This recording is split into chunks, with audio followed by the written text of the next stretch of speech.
நம்ம வேண்டிக் கொள்ளுகிறது, நம்ம நினைக்கிறதெல்லாம் நான் வேகமா ஓடணும்னு. ஆனா கர்த்தர் சொல்றாரு, உன்னை ஒரு அளவுக்கு தான் நான் ஓட வைக்க முடியும். ஆனா உனக்குள்ளே ஒரு வல்லமை கிரியை செய்ய வைத்தால் நீ பறக்க ஆரம்பிச்சுடுவேன். ஹல்லேலூயா.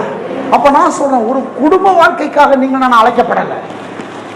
நமக்குள்ள கிரியை செய்கிற வல்லமை, அசாதாரணமான கட்டமைப்புகளை இந்த உலகத்தில் கொண்டு வருவதற்காக நமக்குள்ளே கிரியை செய்து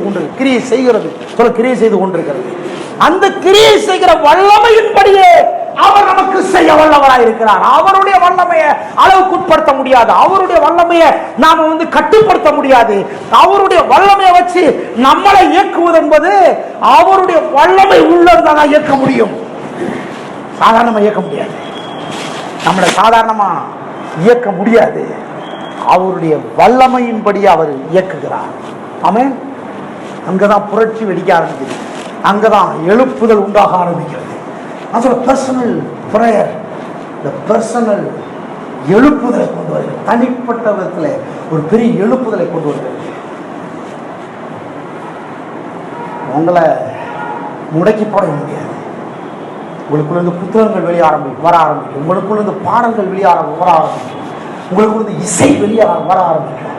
உங்களுக்குள்ள இருந்து தேசத்திற்கு தேவையான சகலவற்றையும் தேவன் வெளியே கொண்டு வர ஆரம்பிப்பார்.